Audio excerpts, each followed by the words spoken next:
Hey, Wiz, you know what time it is? It's Miller time! That's right, my favorite beer is finally sponsoring the show! And you too can chill out with a delicious Miller Lite. My favorite thing to take a break from the internet is to crack open some cold ones and share them with my friends. Seems like a good time to debate this matchup, or if we, get the victor right. When there's a great tasting, 96-calorie Miller Lite, friends should always come before followers. Here's to the original light beer, the original social media. It's Miller time! Celebrate responsibly. Miller Brewing Company, Milwaukee, Wisconsin. 96 calories and 3.2 carbs per ounce.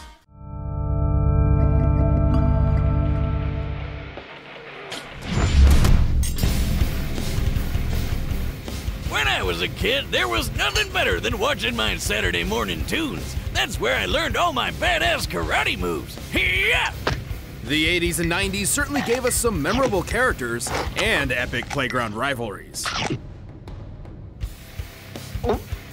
Like Leonardo, head honcho of the Teenage Mutant Ninja Turtles. And Jason Lee Scott, leader of the Mighty Morphin Power Rangers. For this bout, we'll be sticking to the characters themselves. That means no Dragon Zords, no Turtle Mechs, and no last-minute power of friendship. Just a good old-fashioned one-on-one. He's Wiz and I'm Boomstick. And it's our job to analyze their weapons, armor, and skills to find out who would win a death battle. From the vastness of space to the eerie depths of the ocean, few places remain as mysterious and unknown as the New York City sewer system. Anything could be down there. Killer alligators, mole people, or even Teenage Mutant Ninja Turtles.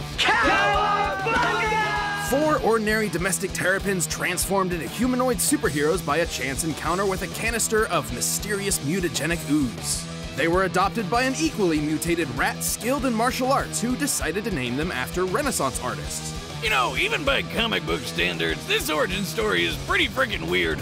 Master Splinter trained them as ninja, and the group formed a daring crime-fighting team. But every team needs a leader. Donatello did machines, but tactics? Nah, Raphael was tough, but way too hot-headed. And Michelangelo? Well, we all know he got dropped as a kid. So the obvious choice was the true blue Leonardo DiCaprio. Yeah, close enough. Of all the turtles, Leonardo was the most studious and focused when it came to Splinter's lessons, and soon adopted the principles of Bushido. Kind of weird since that's a samurai code and he's a ninja, but whatever. The modern tenets of Bushido have evolved over the centuries, but it essentially boils down to 8 virtues: righteousness, courage, compassion, respect, honesty, honor, duty, and self-control. All of which frankly describes Leonardo to a T. AKA, he's super dedicated to being a goody two-shoes. And he's a badass when it comes to fighting. He's like the Bruce Lee of reptiles. And since he's a turtle, Leo's got super speed and super strength. I'm not sure the science checks out on that one. He's also got that super tough shell and some radical ninja weapons. Right, but before we go any further, we should address that there are multiple iterations of Leonardo across different media and timelines. As none of them can really be considered the main one, we're taking all standard versions into account, or anything that's reasonable, consistent, or viable across his multiple histories. So we're not including anything that's too out of the ordinary, like those weird double mutations or that time he became a goddamn dragon. I mean, good on you, Leo, but that's a little out of your typical wheelhouse. Leonardo is a master of Niten Ichi-Ryu, a Japanese fighting style using twin katana. Although Leo's swords are typically a more recent variant called ninjaken, basically just katana without the curve. Still way better than wielding tiny forks or a literal stick. Seriously, who picked out the other turtle's weapons? Leonardo's ninjaken are incredibly deadly, even sharp enough to slice through metal. But he still finds ways to break those things all the time. Good thing he's also got kunai, smoke bombs, shuriken, climbing claws, grappling guns, hell, most of the Batman-approved gear. In his latest outing, he's even got this Odachi, basically the claymore of ninja swords, but it's super special. Right, with a swing of the blade, it can open portals that can take its wielder anywhere from across the room or all the way to Tahiti. Time for a vacation! Yeah! Oh, be careful! Bending the rules of space could be catastrophic. Yeah, relax, Wiz. I totally have what it takes to pull this off. Okay, maybe I'll go with the staycation instead. Probably for the best. Weapons aside, Leonardo has proved skilled enough to master rare ninjutsu knowledge such as the Healing Hands mantra, a meditation technique. Say goodbye to that nasty migraine or pesky stab wound. Not quite potent enough to heal fatal wounds, but useful nonetheless. Other than that, the dude's fast enough to outrun explosions and has even dodged lightning. This enemy in particular was specifically granted the power of a storm, implying these bolts are comparable to natural lightning. Therefore, Leonardo must be able to react to things 280 times faster than sound. Ha! And you thought turtles were slow. Also, he's strong enough to push over a giant pillar to crush a cockroach monster, go toe-to-toe with Baron Draxum, who survived this explosion, and held open the jaws of a monster-fied T-Rex. The Tyrannosaurus is theorized to have had a bite force of 12,800 pounds per square inch, 6 times more powerful than an alligator. And best of all, even across multiple timelines, good old Leo is usually the one to take down the turtle's biggest villain and least useful kitchen utensil, the Shredder. No wonder he's the leader. Leo's a boss. Sure, he may have a habit of questioning his own abilities and decisions, but hey, he's a teenager. Par for the course. One thing's for sure, he's a mean, green fighting machine who's always up for a shell of a good time. Taste cold steel! After 10,000 years, the evil interstellar witch Rita Repulsa was finally released from her long-standing prison. Which, and I need to point this out, was an actual space dumpster. Gross! No wonder she was so pissed off that she decided to attack Earth on the spot. To combat her vile magics, the good-natured sage in a tube Zordon sought out a team of heroes, and for whatever reason, specifically requested 5 overbearing and over-emotional humans. No, not that, not teenagers! I feel ya, Invader Zim. The 5 teens connected to the Morphin Grid, an energy field that transformed them into the mighty Morphin Power Rangers. Go, go, Power Rangers! I never get tired of doing that. And if that wasn't cool enough, each ranger was bonded to a giant robot dinosaur. There was the blue Triceratops, the yellow saber-toothed tiger, the black mastodon, the pink pterodactyl, and finally, the red Tyrannosaurus. This would go to the Red Ranger and leader of the team, Jason Lee Scott. Jason was a pretty chill and level-headed guy, and already good enough at martial arts to be teaching classes. He's skilled in Kenpo, Taekwondo, Judo, and notably the more unknown Shinkido, a mix of karate and Japanese sword fighting. And he dabbled in hip-hop Keto. But to get all the martial arts skill he'd ever need, all he's gotta do is hold out that mighty power coin and yell, Morphin' time! Tyrannosaurus! oh yeah, chills man, every time. Morphing into his Red Ranger form did indeed grant Jason an unprecedented level of martial arts mastery. Even Billy, the Blue Ranger, who barely knew any martial arts at all, became a fist-fighting master after morphing. The Red Ranger form also boosts Jason's speed and strength to superhuman levels. And see those sparks? That's the Morphin Grid taking hits for him. And it'll keep doing that until it's overloaded from too many attacks. Good guy Grid over here. Where do I get one? Jason is a powerhouse, focusing on strong, high-impact moves like his Power Punch to send foes flying across the battlefield. And he can use the energy of the grid to take a bite out of Putty with his Tyrannosaurus Charge. But when punches and kicks aren't enough, he's got a bunch of colorful weapons that definitely aren't toys, no matter how plasticky they look. Like his wrist communicator, which doubles as a teleporter. And the Blade Blaster is both a knife and a gun. A gun knife. A knife. And for tougher fights, he can— Alright, Wiz, what's the over-under on my modification here working? Are you sure about this? We already have enough holes in the floor. Oh, please, Wiz, I know what I'm okay! I'm not okay! For tougher fights, Jason can also summon the Power Sword, a unique blade that can slice through even the most powerful of monsters. It's also a key component to the Power Blaster. Which is, let me guess here, powerful. Yes. The Power Blaster can destroy creatures even the Dinozords have trouble with. Though Power Ranger rules keep them from busting out the big guns right away. Right, they technically cannot escalate a fight, so unless the more powerful weapons are deemed necessary, they're generally considered off limits. So dumb. Regardless, the Red Ranger is incredibly impressive even without his weapons. He's strong enough to lift boulders way bigger than him. Scaling this boulder to Jason's own height, we can estimate it weighs a little over 69 tons.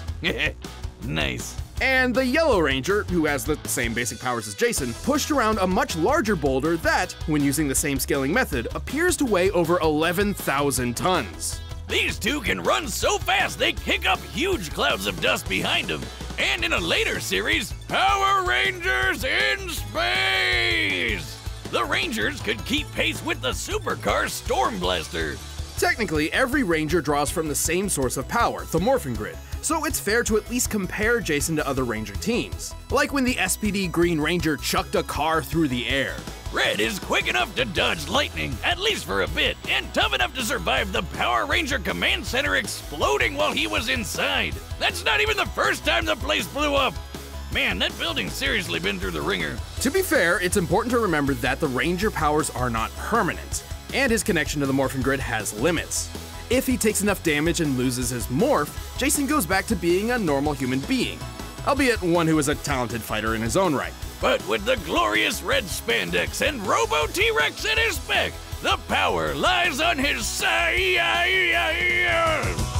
You wanna fight? You got it! All right, the combatants are set, and we've run the data through all possibilities. But first, all this talking has made me hungry for Blue Apron.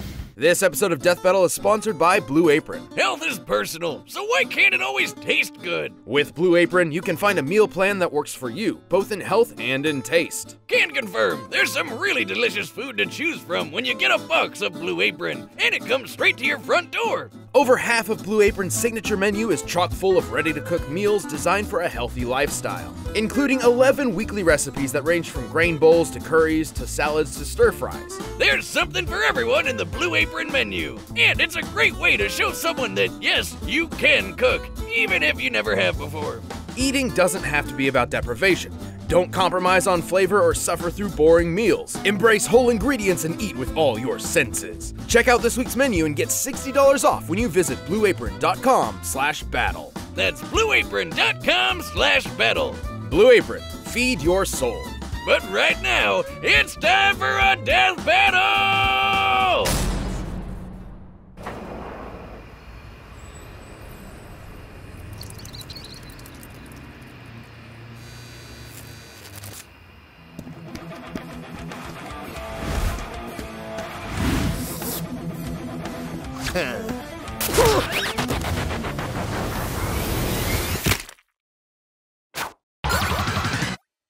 Dude! Sorry, I'm late for one of Frida's monsters!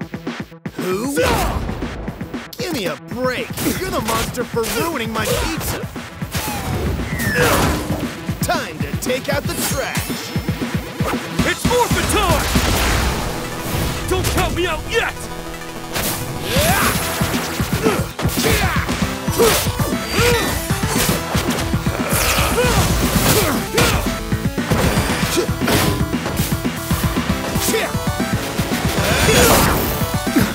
That's turtle power! Power sword!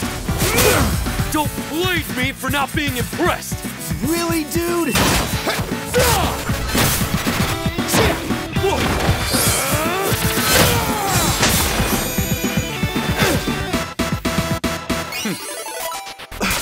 Huh?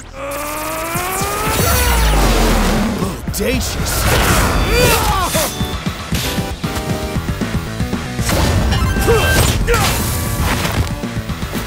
Cheap shot! Rin Pyo Tosha Kai Jin Retsu Zaizen. Yo! What are you doing down there? Sorry, tights. I'm all healed up. Behold the immortal turtle! That's bogus! I love being a turtle!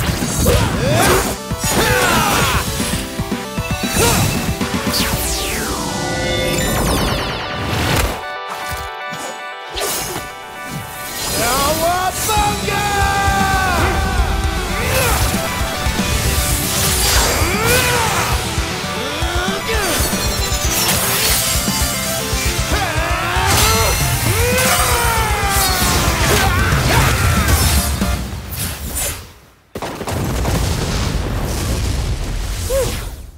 was bonkers.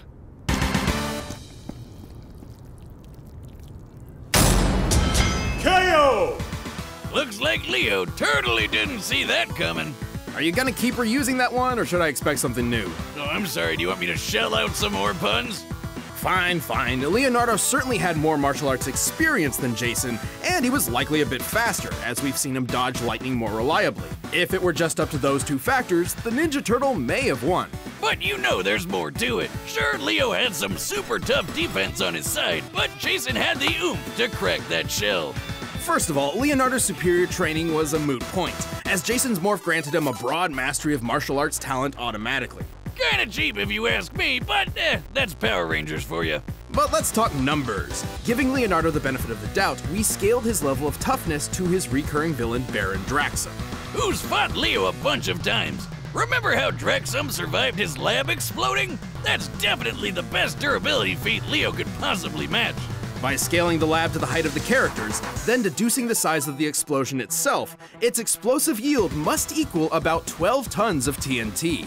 Pretty impressive, but then we used the same method on the control center exploding while Jason was inside, and it came out to 550 tons of TNT. 45 times greater than Leonardo. So clearly Jason was much tougher, but we still had to find their overall strength. To do that, we compared Leo's bug-crushing pillar to the Rangers bowling with boulders. Using granite as an average potential density and scaling the pillar to Leonardo's height, it appears to weigh about 240 metric tons. Still impressive, but way less than the 11,000-ton boulder. The Red Ranger couldn't just crack that shell, he could make turtle soup out of it. Leonardo held some advantages in speed and skill, making this fight far from one-sided. However, Jason's superior strength, arsenal, and powers quickly turned the tide. His Ranger of abilities does what Leonardo don't. The winner is Jason, the Red Ranger. Hey, thanks for watching this episode of Death Battle. If you want the battle music for yourself, you can get it by clicking the link down below. And if you want to watch more stuff, check the boxes right over there. This is the